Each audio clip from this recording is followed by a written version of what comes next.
In early February 2025, there was a strange feeling in the air at the Vatican. Something didn't feel right. The sun still shone on the Grand St. Peter's Basilica. The Swiss Guards still stood tall in their colorful uniforms, holding their weapons with pride and discipline. Tourists still came and went, taking photos and whispering prayers. But behind the beauty and order, something was changing, quietly and secretly. Pope Francis, who had led the Catholic Church for more than a decade, had become very sick. His health had been weak for some time, but now it was worse. He had double pneumonia, and it was serious. Only a few people inside the Vatican knew how bad it really was. The Pope was struggling to breathe and could not attend his usual duties. He was resting in his private rooms, surrounded by doctors, nurses, and a few trusted aides. At first, the Vatican tried to stay quiet. They released short statements saying the Pope was resting or under observation. But soon people started to notice things that didn't make sense. Reporters noticed that Swiss guards were walking more quickly and quietly than usual.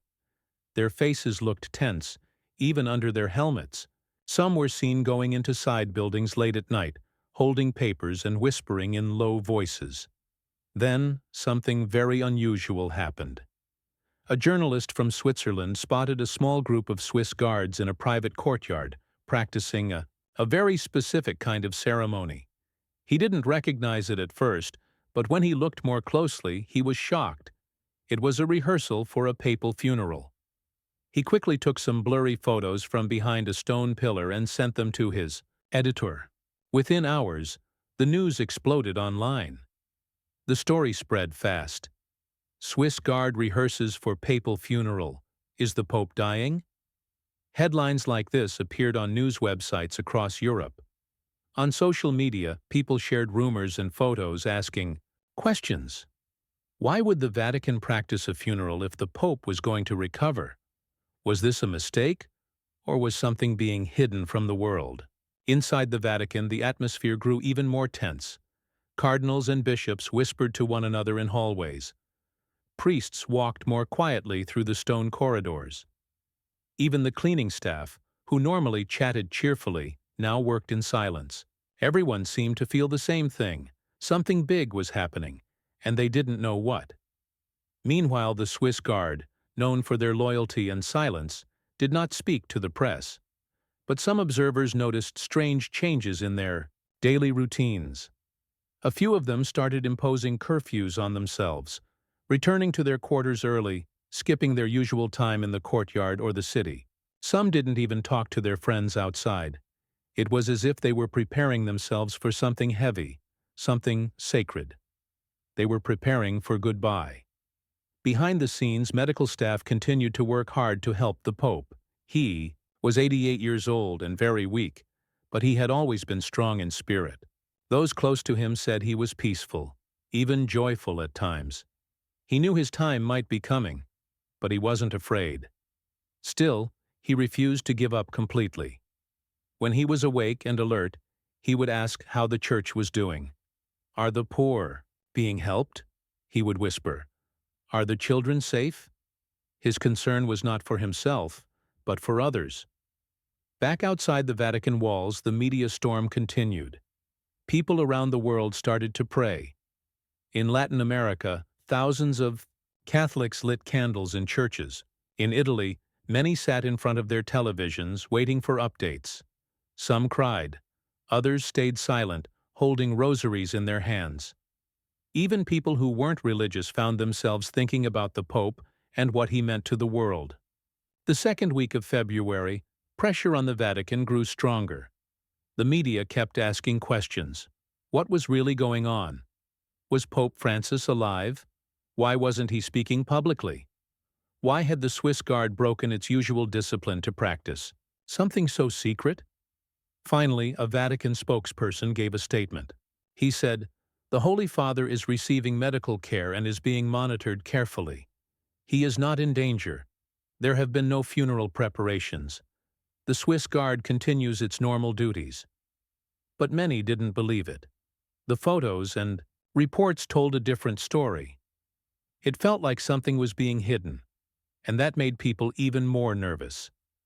Inside the guard itself, young members were confused. Some whispered among themselves, "Why are we practicing a funeral if it's not happening?" Others said, "Maybe they just want to be ready." But the older members knew better. They had seen this before, years ago when Pope John Paul II was dying. They knew that when the guard starts preparing like this, it means something serious. One particular Swiss guard, a man named Lucas, felt the pressure more than most. He had only been in the guard for 3 years, but he had grown to admire Pope Francis deeply. He remembered the day the Pope had smiled at him during a morning blessing, how his eyes had looked kind and knowing. Lucas had once stood outside the Pope's private residence all night, just in case he needed anything. Now, watching his fellow guards train for a funeral, Lucas felt a pain deep in his chest.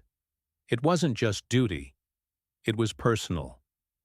One evening, Lucas walked alone to a small chapel inside Vatican City. He lit a candle and sat on a wooden bench. He didn't say anything for a long time. Then, in a low voice, he whispered a prayer. "Please let him be at peace. Whatever happens, let us serve him well." The room was quiet except for the soft flicker of candlelight. Elsewhere in the Vatican, others were also preparing, but in different ways. Some were writing speeches. Some were planning security details in case a funeral was needed. A few were already thinking about what would happen next, who might become the next pope, and how the church would move forward. But none of that felt right to those who still had hope. In the Pope's room, the mood was calm but heavy. Nurses moved quietly, checking his temperature and giving him medicine. Sometimes the Pope would open his eyes and smile. He didn't speak much, but when he did, it was often to bless someone or ask about the poor. His favorite small wooden cross lay near his bed, and sometimes he would reach for it with trembling fingers. A few close friends visited during these days. They didn't stay long. They would sit beside him, hold his hand, and whisper kind words. They didn't talk about death or sickness. They talked about love, about faith, about hope. The Pope would listen, close his eyes, and sometimes a small smile would appear on his lips. He was ready for whatever came, but he still had love to give, even in silence. Outside, the world waited. By mid-February, no new public appearances had been made by Pope Francis. The Vatican continued to say he was resting, but most people now believed the truth. The Pope was nearing the end of his journey. Inside the Swiss Guard, the quiet preparation continued. Every day they trained a little longer. They cleaned their weapons more carefully. They stood a little taller. They knew the eyes of the world were watching them, but more importantly, they felt the eyes of history. Lucas and the others kept their emotions hidden behind stone faces and strong stances. But deep down, they knew something sacred was happening. A chapter was ending. And when the time came, they would be ready, not just as guards, but as witnesses. They were preparing for the farewell of a man who had changed the church, not with power or fear, but with humility, kindness, and deep love. They were preparing to honor him not just as a pope, but as a father to millions. And though they said nothing, their hearts spoke the same silent prayer. We are ready. When it is time, we will not fail him. The news of Pope Francis's serious illness had already started spreading across the world. People were scared, confused, and emotional. Inside the Vatican, the atmosphere was full of tension, and outside, the streets were full of visitors, reporters, and pilgrims who had come hoping for some sign, some word, from the Pope. But the Pope remained hidden from the public, resting inside his private residence. The world could only wait and wonder. In the middle of all this, the Vatican officials knew they had to act. Rumors were flying fast. People were saying the Swiss Guard had already rehearsed a funeral. Some were even claiming the Pope had died, in secret, and the church was covering it up. Videos were going viral showing guards moving in different ways than usual. A few tourists had taken shaky cell phone videos of the Swiss Guard practicing strange, formal movements in a closed courtyard. The voices online grew louder with questions. Everyone wanted to know the truth. The Vatican's leaders met in private. They sat in quiet rooms, far from the cameras, behind heavy doors. They wore serious expressions and spoke in low voices. Their job was to protect the Church, but they also had to calm the world. One mistake, one wrong word, could cause panic across countries. That's when they made the decision. The Vatican would speak to the world and deny the rumors. They would try to bring peace to the chaos. The next morning, the Vatican press office released a short statement. It said that Pope Francis was receiving treatment and was resting comfortably. It said there was no danger to his life and that he was expected to recover. Then came the strongest part. The Swiss Guard continues its duties as usual. No funeral rehearsals have taken place. The statement was shared on every major news channel. People read it carefully. Some were relieved. Others were suspicious. After all, hadn't they just seen photos of the guards doing something that looked exactly like funeral practice? And if everything was normal, why wasn't the Pope speaking directly? Why hadn't he made even a short video or waved from his window? Reporters began to dig deeper. A journalist from Germany asked, "Why? Are visitors being kept farther back than usual?" Another from Argentina, the Pope's homeland, said, "If the Pope is awake and stable, why hasn't he spoken to his people, even to reassure them for a few seconds?" The Vatican tried to ignore these questions. Instead, they repeated the same words. "The Holy Father is resting. There is no reason for alarm." But people weren't convinced. Something still didn't feel right. Inside the Swiss Guard barracks, the young guards were confused. Their commanders had told them to say nothing, not even to family, not even to close friends. Some of the guards followed the order with discipline and silence, but a few, especially the newer ones, found it difficult. One of them, a young man named Matteo, had a sister who was worried. She called him every day asking, "Is the Pope okay? Tell me something, please." Matteo wanted to say something, anything, but he couldn't. He knew that even one wrong word could bring serious consequences. Some of the guards started to feel the weight of their silence. They were trained to protect the Pope with their lives, but now they were protecting his secrets. Every day they stood in the sun or rain, watching the pilgrims pray and cry. Every night they returned to their rooms with heavy hearts, unsure what the next day would bring. Meanwhile, behind the Vatican walls, Pope Francis remained in his residence. He was surrounded by a few doctors, nurses, and aides. They kept the room quiet and calm. They spoke softly and only when needed. The Pope didn't speak much, but when he did, his words were simple and kind. "Thank you," he would whisper. Or sometimes, "Pray for peace." The Pope's doctor, a kind and serious man, had been by his side for many years. He watched the Pope closely, taking notes and adjusting his treatments. Sometimes he would place a gentle hand on the Pope's shoulder and say, "You are not alone. We are with you." The Pope would smile faintly and squeeze the doctor's hand. In another part of the Vatican, the cardinals were also watching closely. Some of them believed the Pope would recover. Others quietly began preparing for what might come next. Not in a cruel way, but in a practical way. They had to be ready, just in case. A papal funeral was a massive event, and millions of people would attend or watch it. The world would need answers. But for now, they stayed silent and waited, just like everyone else.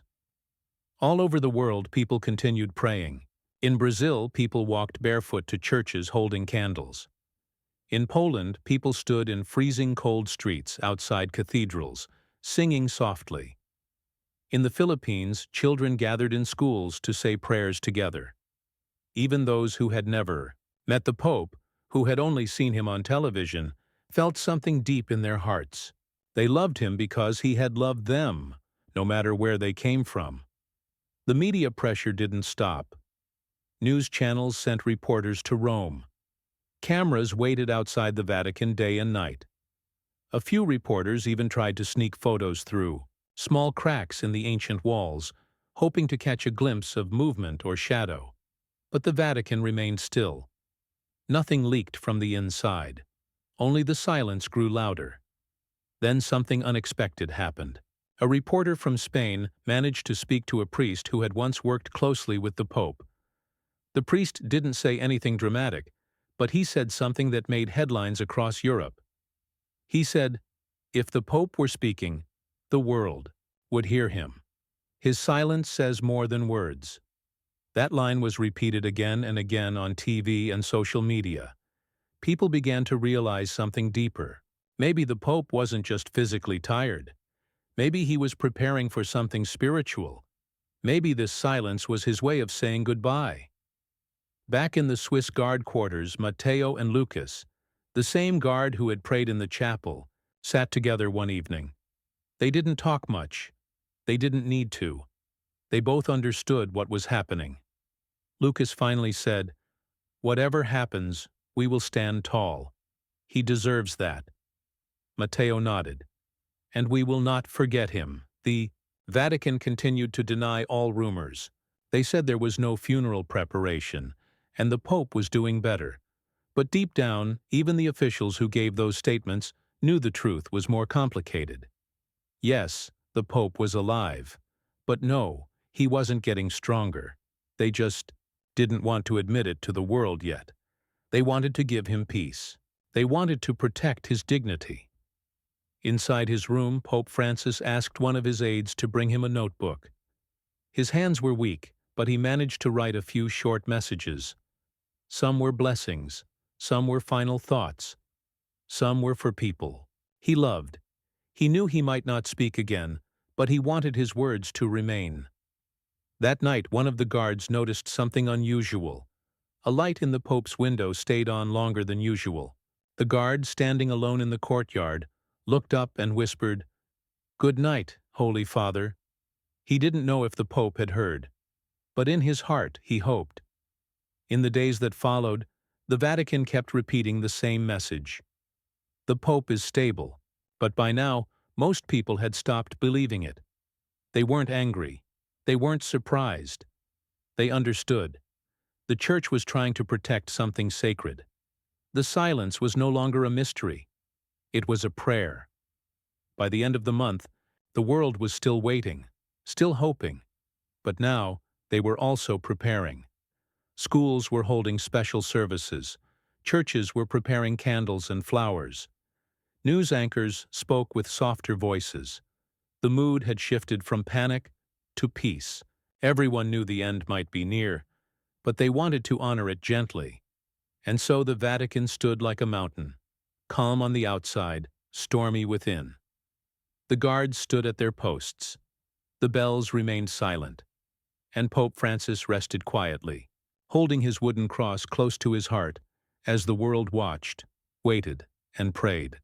The morning of February 25th began quietly in Vatican City, but not with the usual calm that made the place feel like a sacred fortress. This morning felt different. The air was heavy. The clouds floated low and gray over St. Peter's Basilica. The cobblestones, usually filled with the sound of tourists and laughter, were mostly quiet. Even the pigeons flew slower that morning, as if they too sensed what was coming. Inside the Vatican, Swiss guards were already at their posts, standing tall in their colorful uniforms. They didn't speak to one another, but their eyes met occasionally, exchanging silent messages. They all knew that today might be the day. In the papal apartments, Pope Francis lay still in his bed. His breathing was soft and shallow. A nurse checked his pulse. The Pope hadn't spoken much for the last 2 days, only whispering a word or two now and then. He had been drifting between sleep and wakefulness. Around him, the few people allowed into the room stood quietly. They didn't talk unless necessary. Most of them had tears in their eyes, though they tried to hide them. One of his closest aides, A man who had been by his side for many years sat beside him and held his hand. He whispered prayers gently, hoping the Pope could hear. The room was filled with a soft light from a small window. The Pope's wooden cross was resting on his chest. His fingers moved just slightly, as if holding it tighter, as if he knew something important was near. Outside the Pope's residence, Lucas, the Swiss guard, who had long admired Pope Francis, was standing silently at his assigned post. His heart was beating faster than usual, but he didn't let it show on his face. He had heard the news that morning. The Pope had taken a turn for the worse during the night. Lucas had barely slept, and he had prayed more than ever before in his life. He had been trained to remain professional and strong, but today, even, the strongest hearts felt weak. By mid-morning, the Pope's condition became critical. His doctor spoke quietly with the senior cardinals. A decision was made. They would begin the private preparation process, known as status ultimus. It was a protocol known only to a few within the Vatican. It involved alerting certain departments, informing the necessary church leaders, and placing the Swiss Guard on high alert. No public announcement would be made until the Pope passed. But everything had to be ready. A quiet knock on Lucas's door interrupted his thoughts. A fellow guard handed him a sealed letter. It was marked with the guard's secret emblem. He opened it slowly and read the words with growing seriousness. It was a direct order.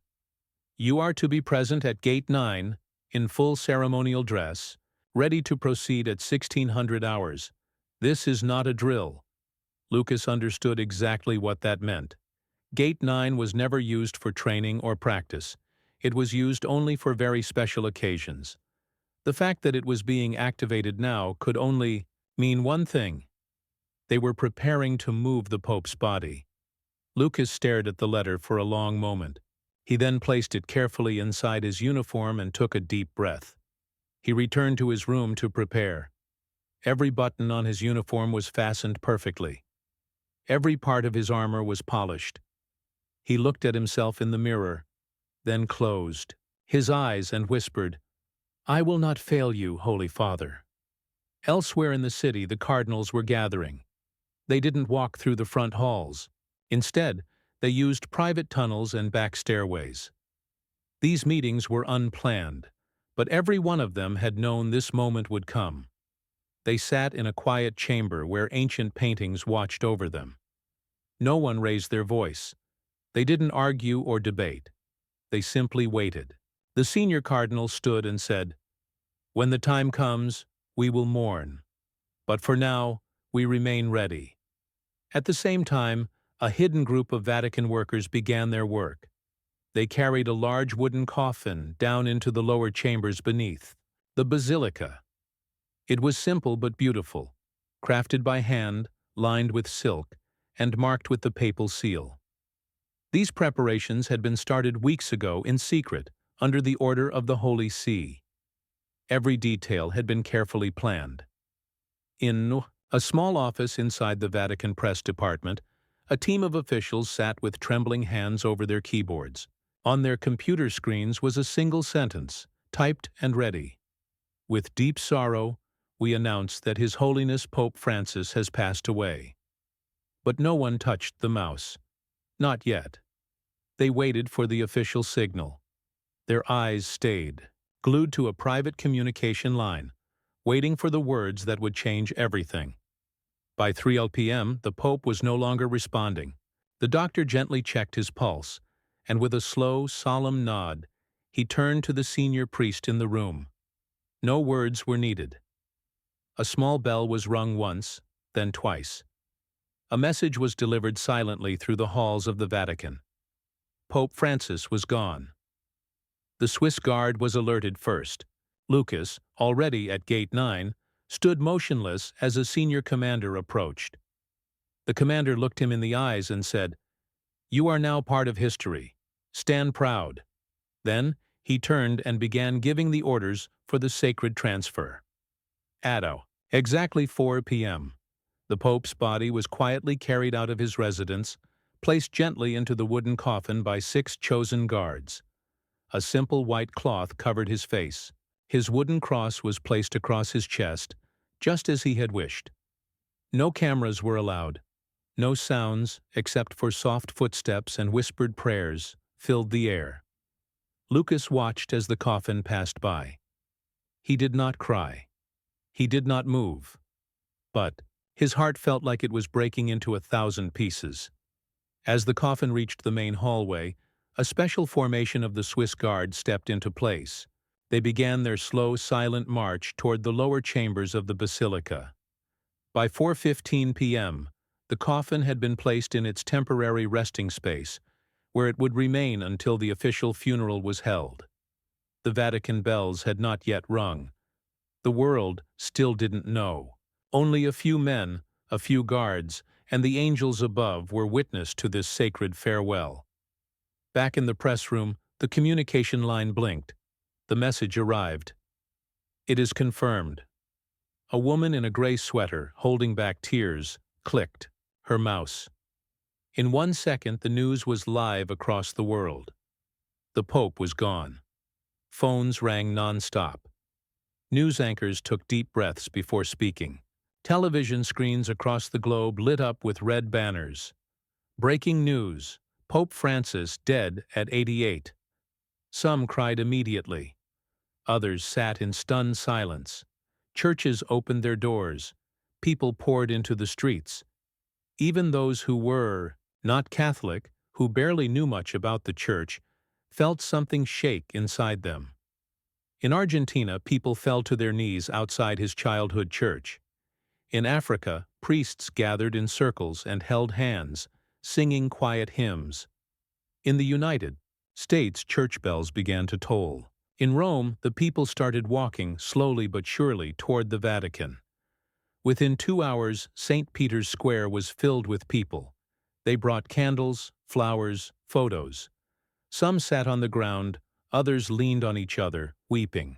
The Pope, who had spoken for the poor, the lonely, and the forgotten, was now the one being remembered by all. Lucas stood silently at his post as the crowd grew. He could hear their crying and their songs echoing through the stone walls. But he stayed still, as he had been trained. He was no longer just a guard. He was a witness to history. That night, the cardinals met again.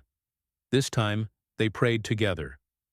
One cardinal wept openly and said, "He taught us to walk gently, even with power. He taught us to forgive, even when it hurt." Another added, "He didn't just wear white. He carried light." These words were not rehearsed. They came from hearts that had been changed by a man who had lived simply, but loved deeply. A private memorial was held at midnight. Only a few were invited. Lucas stood near the back, watching from a shadowed hallway. He listened to the soft music and the prayers spoken by candlelight. He saw men who had ruled empires of faith kneel like children before the wooden coffin. He watched as a small girl, brought in quietly by a nun, placed a single white flower on top of it. No one asked who she was. No one stopped her. It felt right. The bells rang again in the early hours of the morning. This time they rang long and slow. The whole city of Rome heard them. Then the world heard them. And though the sound was simple, just metal striking metal, it carried a meaning deeper than words. The shepherd has left the field. The father has gone home. Back in his room, Lucas finally sat down for the first time in hours. He looked at the floor, exhausted, overwhelmed. His hands trembled. Then he took out a small notebook from his pocket. It was something the Pope had once given him during a Christmas visit. Inside it were the Pope's words, written in his careful handwriting. "Never be afraid to do what is right, even when it is hard. Stand with love, always." Lucas read those words again and again. Outside, the people did not leave. They stayed. In the square, all night long. Some prayed. Some told stories about the Pope. One man said, "He visited my village when no one else cared." A woman whispered, "He held my child in his arms." Another said, He forgave me when I couldn't. Forgive myself. Their stories formed a circle of memory around the Pope's life. Simple stories, powerful truths. As the sun rose over the Vatican, casting golden light on the dome of St. Peter's Basilica, the world was different. Not because a great leader had died, but because a humble man had lived so fully. And as the city slowly woke to this new day, Lucas stood again at his post, eyes full. The world was still trying to understand the news. Pope Francis was gone. People from all countries and all walks of life were waking up to a new day, but their hearts felt heavy. Some turned on their televisions and saw nothing but images of the Vatican, filled with candles, crowds, and silence. Others opened their phones and found messages from friends and family saying, "He's really gone." For many, it felt like losing someone they had never met, yet someone who had always been there. In the Vatican, everything was happening quietly but quickly. There was no time to waste. The funeral of a pope was a major event, something that involved not just Rome or the Catholic Church, but the whole world. Hundreds of leaders, presidents, kings, and religious figures would be coming. Journalists from every country would arrive. The Swiss Guard, the cardinals, and Vatican staff had to be ready for every detail. But in the middle of all the planning, one young guard was struggling. Lucas, the same guard who had seen the Pope's body carried past him just hours ago, had not slept. He stayed up through the night at his post, watching as the square filled with people. Every few minutes, someone would place flowers near the gates. A little boy with his mother lit a small candle and whispered a prayer. An elderly man, leaning on a cane, stood without moving for an hour, just staring at the Pope's window. Lucas felt something inside him shift. He had always known this job was important. He had been trained to serve, to protect, to remain silent. But now, for the first time, he felt something deeper, something he couldn't explain. He felt like he wasn't just a guard anymore. He was a witness to history. And it wasn't just history written in books. It was history written in the hearts of people who loved this man. That morning, a Vatican official walked through the gates with a paper in his hand. He stopped in front of Lucas and said quietly, "You have been chosen to be part of the funeral ceremony.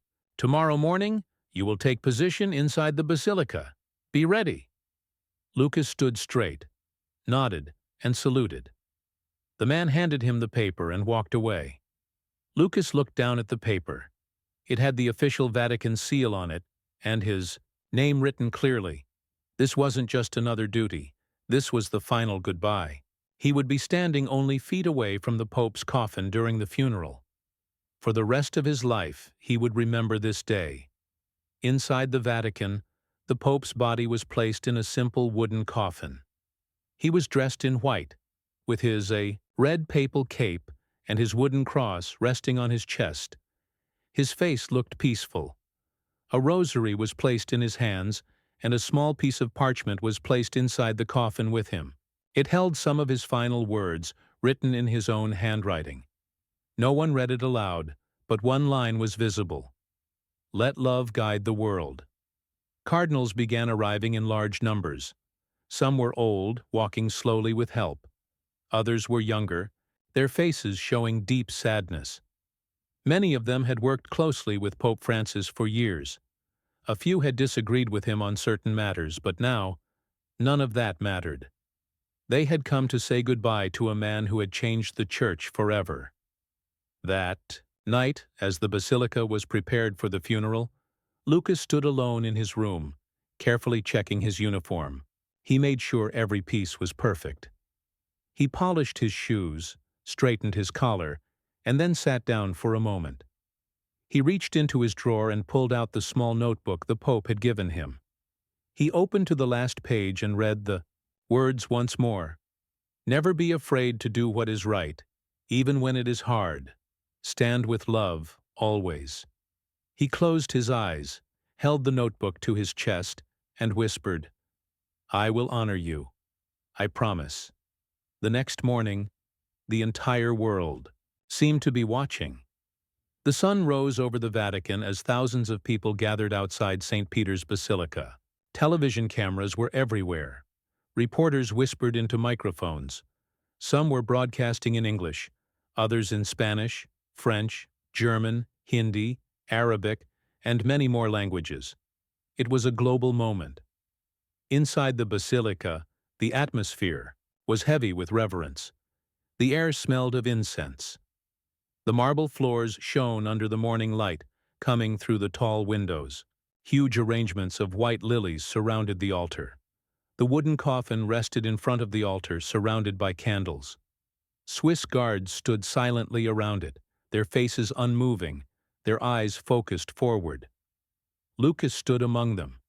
His hands were steady, but his heart was beating fast. This was it, the final farewell. At exactly 10:00 a.m., the funeral mass began. The choir sang a haunting hymn. The sound of their voices filled the ancient church and spilled out into the square outside. People watching on screens around the world felt the music in their bones. A senior cardinal stepped up to the microphone and began the ceremony. He spoke of the Pope's life, not just the years he served, but the heart he shared. He talked about his love for the poor, his visits to refugees, his defense of the environment, and his constant call for peace. He reminded everyone that Pope Francis was never interested in power, but always interested in people. At one point, the cardinal paused. He looked around at the faces of those gathered, the leaders of nations, the children in the front rows, the guards standing tall, and said, "He taught us not to speak from above, but to walk beside. He showed us that greatness comes not from the throne, but from humility." Lucas felt tears rise in his eyes, but he blinked them back. He couldn't cry, not now. He was still on duty. But in his heart, he whispered the same words over and over. "Thank you, thank you, thank you." As the Mass continued, scenes from the Pope's life played silently on a screen outside the basilica. People saw him washing the feet of prisoners, hugging children with disabilities, comforting mothers who had lost their sons, and riding in a small car instead of a limousine. These were not moments staged for cameras. They were moments lived with real love. Finally, the time came to carry the coffin. The guards moved into position.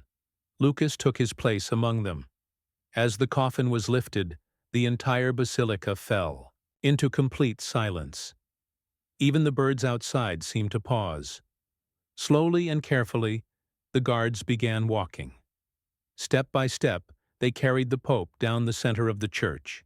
As they reached the doors, the huge wooden gates opened, revealing the thousands gathered outside. A deep sound echoed through the square. The Vatican bells. They rang 12 times. Each toll marked a final goodbye. Lucas and the other guards did not look left or right. They walked straight, proud and strong. The people watched with tears streaming down their faces. Some raised their hands in prayer. Others held photos of the Pope. Children sat on shoulders to see better. A man from Kenya waved a small white flag with the words, "Pope of the People."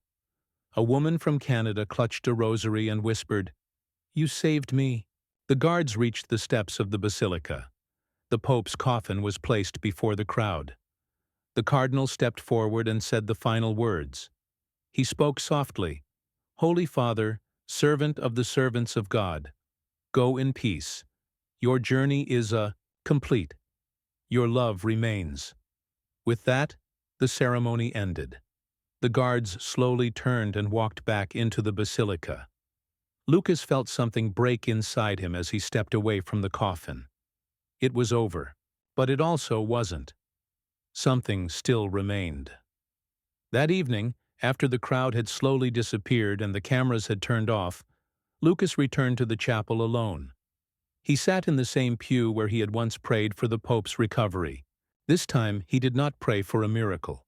He prayed for strength. He prayed for the world. and he prayed that he would carry the Pope's message in everything he did. He sat there for a long time.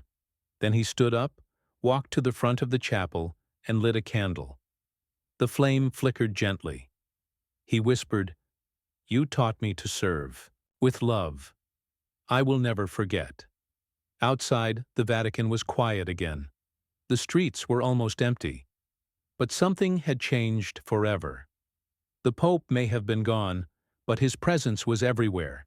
In the kindness of strangers, in the courage of the young, in the prayers of the old. Across the world, millions of people felt the same.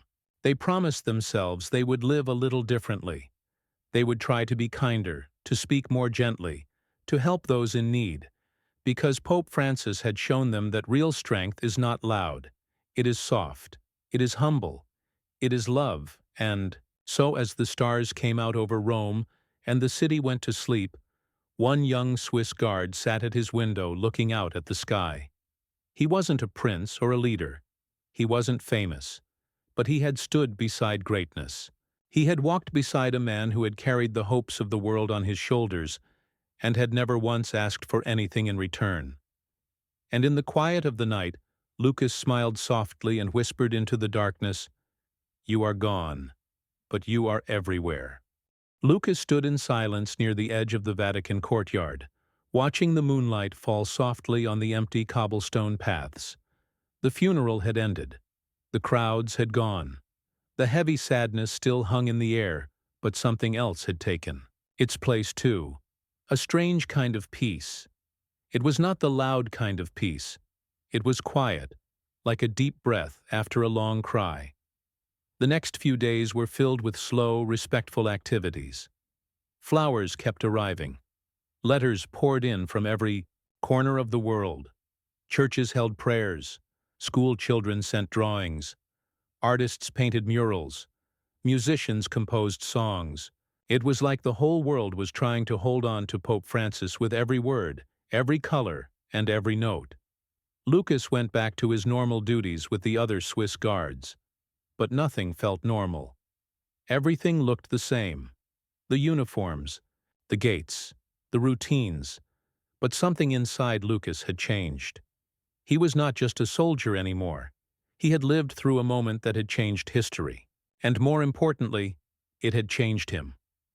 One afternoon, Lucas was called into the office of a senior official.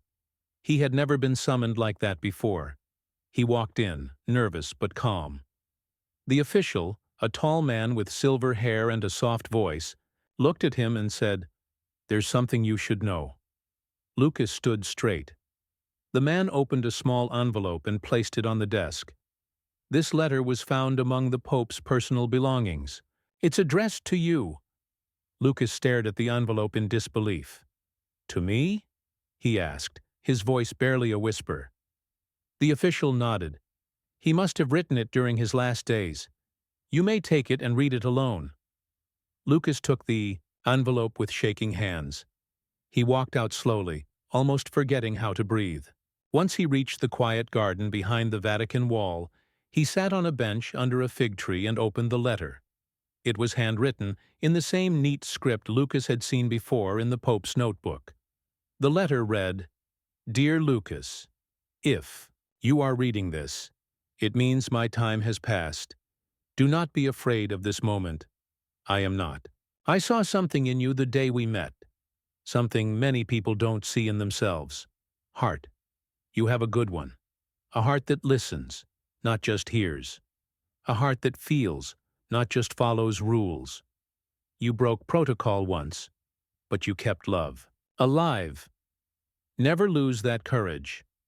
The church is not made of walls or gold or titles. It is made of people who choose to love without condition. Be that kind of person. In silence, we often hear the loudest truths. Bless you always. Franciscus." Lucas sat still for a long time after reading the letter. He held it in his hands as if it were something sacred. He didn't cry this time. He smiled. A real, full smile. The kind that comes when your heart feels understood. That evening, he shared the letter with Father Thomas, one of the older priests who had worked closely with Pope Francis. Tomas read it slowly and nodded. "He chose you for a reason," he said, "and now you must choose how to live." The days turned into weeks. A new pope had not yet been chosen. The Vatican was in a special time known as sede vacante, a period when the papal seat is empty. It was a time of deep prayer, discussion, and reflection for the Church. Cardinals from all over the world began to arrive again. Not for a funeral this time, but for the conclave. Lucas saw them pass through the Vatican halls in their red robes, their faces serious and thoughtful. It was a strange feeling. Just weeks ago they had stood together to say goodbye to a pope they loved. Now they had to come together to choose his successor. One night Lucas was walking along the outer wall when he saw a group of people outside the gates. Among them was a woman with a small boy. The boy held a sign that said, "He was my friend." Lucas felt something stir inside him. He quietly walked to the woman and asked, "May I speak with him?" The woman nodded. The little boy looked up at Lucas with wide eyes. Lucas knelt down and asked, "Why did you write that on your sign?" The boy replied, "Because when I was sick, Pope Francis sent me a letter. He said he was praying for me every day." Lucas felt his throat tighten. "That sounds like something he would do," he said softly. The boy then took something out of his pocket. It was a small wooden cross, handmade and simple. "He gave me this," he said proudly. "I want you to have it now." Lucas tried to refuse, but the boy insisted. "He said we should share love. I think you loved him too." Lucas accepted, the gift with tears in his eyes. He didn't say much. He just hugged the boy gently and whispered, "Thank you."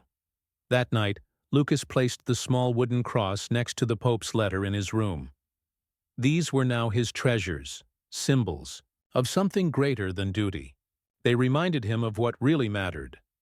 The days moved slowly as the cardinals voted. Smoke from the Sistine Chapel chimney told the world whether a decision had been made or not. First black, then black again, then, finally, white. The new Pope was chosen. Crowds gathered again in St. Peter's Square. Lucas stood at his post watching history unfold once more. A cardinal stepped out onto the balcony and announced the name of the new pope. The bells rang, and the people cheered. But in Lucas' heart, it wasn't just about the new beginning. It was about carrying the message forward. The new pope, a humble man from Asia, took the name Pope Clement. In his first speech, he thanked Pope Francis for teaching the world that true power is found in mercy, not might. He promised to continue that mission. Lucas watched the crowd cheer and wave flags. He smiled again, not because things would be easy from now on, but because he knew the spirit of Pope Francis was alive in every act of kindness that followed. Weeks passed, and life slowly returned to a kind of normal. But Lucas knew he could never go back to who he was before. He had seen too much, felt too much, and learned too much. One day Lucas was called to speak to the new pope. He entered the private library, nervous but calm. Pope Clement greeted him with warmth and said, "I have heard about you. The letter. The moment you broke protocol. You followed your heart." Lucas looked down. "I only did what felt right, Your Holiness." Pope Clement smiled. "And that is exactly what the world needs more of. Men who listen to their hearts, even when the world tells them not to." They talked for a while. The Pope asked about Lucas's thoughts, his hopes, and his memories of Pope Francis. At the end of the meeting, Pope Clement said something Lucas would never forget. "You do not need to wear this uniform forever to serve the Church. You can serve in other ways too. You have a voice, Lucas. One day, use it." Lucas left that room changed again. He had never thought about his life beyond the Swiss Guard. But now, for the first time, he saw a new path opening. A path where he could carry forward the lessons he had learned, not with weapons, but with words, actions, and compassion. Years passed. Lucas eventually left the Swiss Guard. He began studying theology and social work. He traveled to poor communities, worked with youth, and even started a small program that helped connect people across faiths.